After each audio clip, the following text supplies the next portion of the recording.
वक्फ board chairman Syed Azmatullah Hussaini ने कहा कि तेलंगाना वक्फ बोर्ड मरकज़ी हुकूमत की जानिब से पेश करदा वक्फ तरमीमी बिल 2024 की मुखालिफत करता है। इन्होंने हैदराबाद के नामपल्ली हज हाउस में वाक़े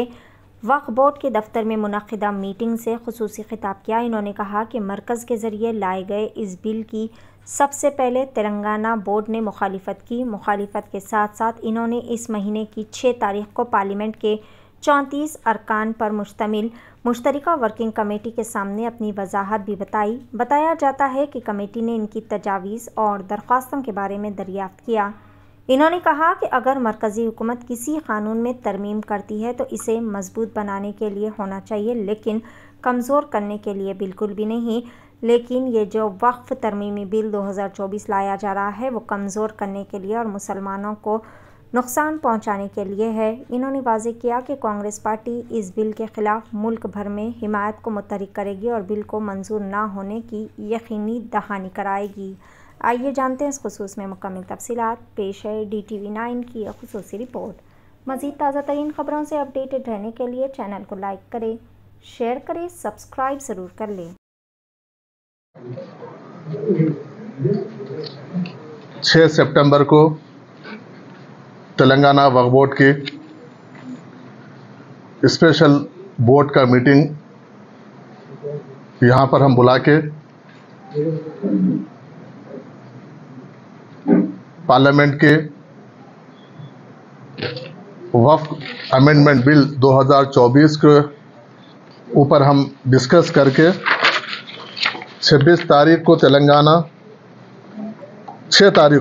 6 सितंबर को तेलंगाना वक्फ बोर्ड के जानिब से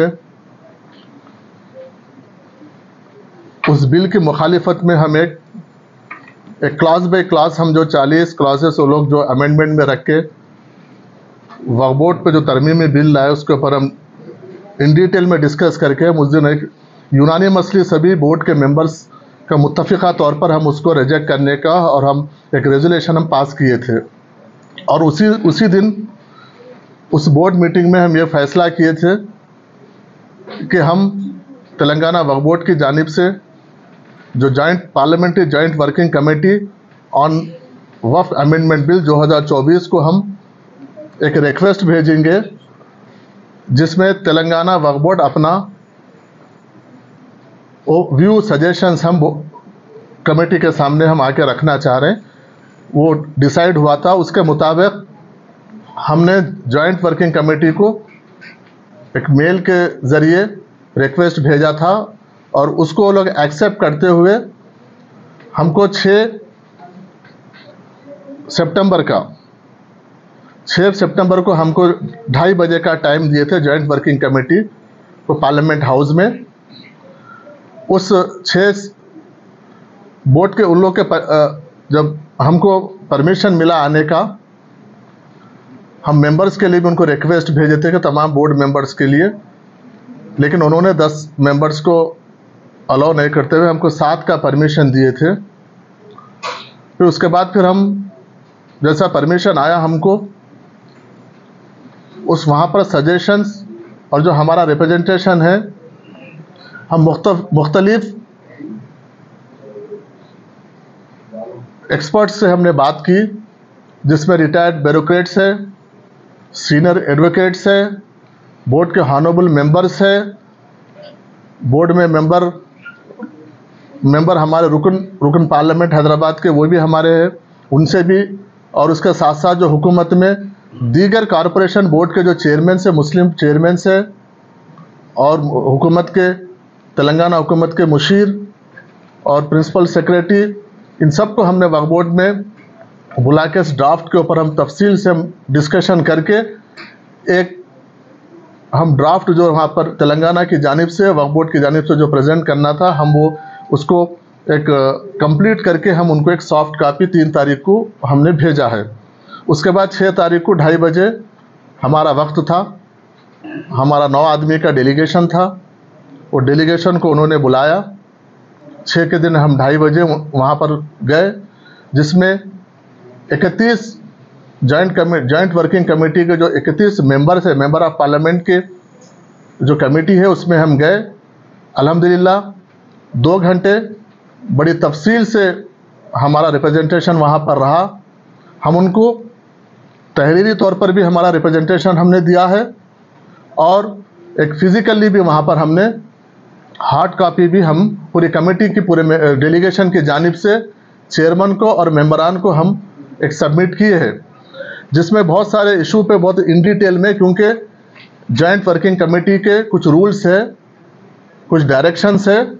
उसके बिना पर, क्योंकि अगर हम उनके रूल्स को वायलेट के जैसा होता है, इसलिए हम वहाँ पर जो उनसे हमारी जो गुफ्तगू हुई है, जो उनसे हमारा जो इंटरेक्शन हुआ है, क्वेश्चन आंसर्स हुए हैं, वो भी तफसीली प्रिपेयर होके आए थे और हम भी उनका बड़ा तफसीली हमको उनसे हमारी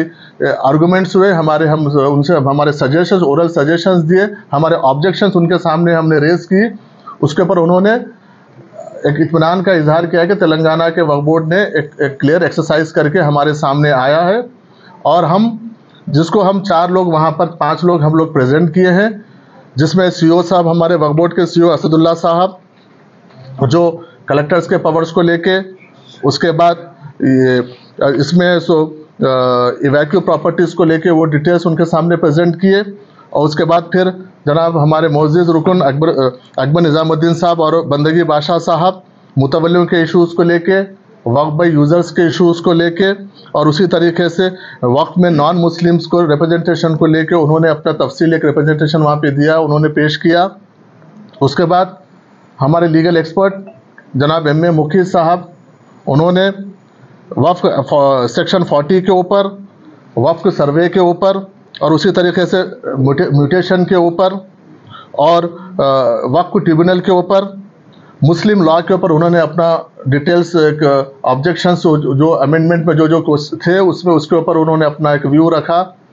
उसके बाद जनाब नुसार हुसैन हैदर आगा साहब, जो बोहरा, शिया और आगा खानी जो कम्युनिटी से उनका रिप्रेजेंटेशन को लेके और वुमेन रिप्रेजेंटेशन को लेके उन्होंने उसके ऊपर बात रखी। उसके बाद फाइनली मैं बैसियत चेयरमैन वक्फ बोर्ड के जो सीईओ के पावर्स है और नॉन मुस्लिम मेंबर्स को इंक्लूड करने का है उसमें, और उसके साथ साथ नॉन मुस्लिम सीईओज़ के लेके और वक्फ बोर्ड को ऑटोनमस हटा के वक्फ बोर्ड को अपॉइंट करने का जो है उसके ऊपर हमने कम्प्लीटली उनके ऊपर रोशनी डाली है और हमारे ऑब्जेक्शंस उनके सामने हमने रेज़ किए हैं। और अल्हम्दुलिल्लाह तेलंगाना वाहिद एक बोर्ड है जो पूरे हिंदुस्तान में नॉन बीजेपी स्टेट, क्योंकि हमसे पहले एक राजस्थान बोर्ड आया था वहाँ पे, उसके बाद नॉन बीजेपी स्टेट्स में एक तेलंगाना वाहिद पहला बोर्ड है जो अपनी बात वहाँ पर सबसे पहले यहाँ पर रेजोल्यूशन भी हमने पास किया है और वहाँ पर फिजिकली भी हम कमेटी के सामने जाकर हमारा वहाँ पे ऑब्जेक्शंस और हमारे जो भी सजेशंस है, व्यूज़ है,